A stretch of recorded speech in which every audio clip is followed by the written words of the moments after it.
I guess by the time we reach 40, we're knackered and dry in the middle. Has our soul evaporated? We've really been fucked up by life and all our exes, always bringing a piece of them into the next relationship, never forgetting and always hurting. They say like attracts like, and in my case that's a definite. I always attract the wrong sort of woman for me. They're normally experts at hiding it, but they're always broken and come with baggage, hang-ups, and hundreds of other problems that never seem to be listed on the dating site profile. It's funny, we're meant to be honest on the profile, but rarely are we. Well, I am, but that's the Asperger's, where I say and think stuff at the same time. Gets me in trouble all the time. However, these broken women I attract and connect with love and appreciate the childlike honesty, it seems. Well, they seem to like me for a while, until they get to know me. But that works both ways. Always. We either start off strong, fully in love, and jump in too quickly, so it burns out quickly, or we start off slow. Snails are overtaking us. Jeepers, I can't get a kiss, to hold hands, or anything out of this woman. I always seem to find women that want to jump in head first with me.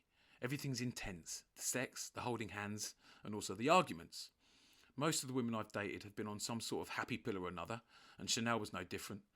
Chanel was half Indian and half black. Again, a little broken beauty. I used to call her my Coolio Girl. Chanel had a history of dating the wrong, violent men and then having children with them. Funny, I was always made to wear a condom. I've got to say, Chanel had beautiful children. 2 older boys and a girl the same age as my daughter. We'd drive down to Barnet and do the family thing. Shopping, talking, getting drunk. Normal, yes. Normal stuff to most. A shock to the system for me. Chanel used to smoke, take weed and drink too much. 2 bottles of white a night. She knew how to keep herself down by using these vices to dispel any ambition she might have had. Thank God she's living in a rent-assured council house. Everything paid for, using her mental health as a reason to not get a job or even have to sign on. She did everything from home and rarely went out of this 3-bed castle. I used to look forward to going round to see her. Our children got on and for a time everything was fine. I would treat her daughter to nice things like clothes and trainers, things my daughters had become accustomed to. I used to enjoy doing things for her. I always needed to be needed, even if I had to buy that need, which I later found out I was doing in another relationship. Being adopted has always left me wanting, feeling empty inside. People always seem to leave me. I know that's part of my borderline personality disorder. Like it's mine. I fit the words in the psychiatrist's book so well, it's like they're writing about me. So this time I'd found someone with more baggage and more broken than me. Chanel towards the end would say, "Don't make me get the bitch out." I must admit this 5'3" woman did used to frighten me from time to time. She was unhinged, dangerous, angry. I used to have to tread on eggshells around her. I must say the sex was wonderful though. Chanel had a pussy you wanted to climb up inside and make a nest in. Her body after squeezing out 3 children was lovely. Her skin tone and skin was delicious. Her face was as cute as a little button.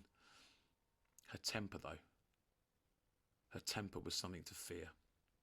We could have sex for hours. I'd feel a real connection to her. Then something would change in her head and she'd switch. We could also argue for hours. She would always try and get physical, and I would always take my daughter from the next room who could hear everything and leave.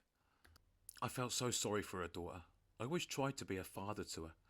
She could see my daughter had a good enough father. I sometimes wondered if she wanted a nice father figure too. Someone who didn't lose it every time something went wrong.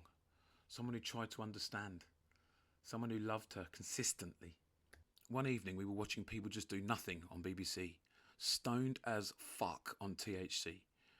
I remember just lying in bed feeling her warmth and a left tit, thinking, this is heaven.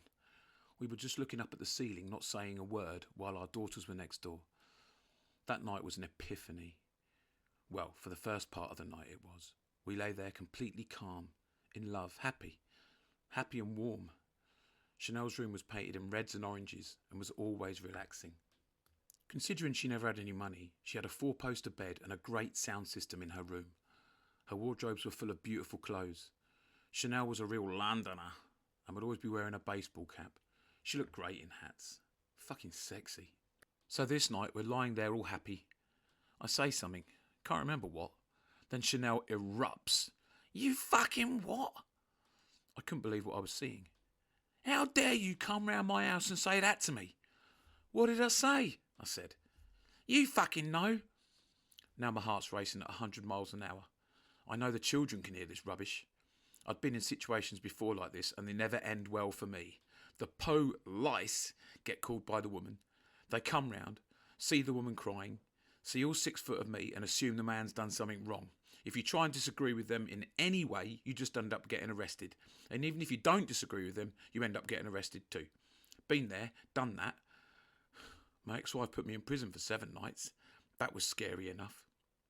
She jumps out of bed as quick as a flash, runs over to the wardrobe muttering, opens both the doors and starts turning everything out in the wardrobe, looking for what I found out to be a fucking taser. Just you stay there, she says. You must be kidding. I'm not hanging around to get into this and be tasered.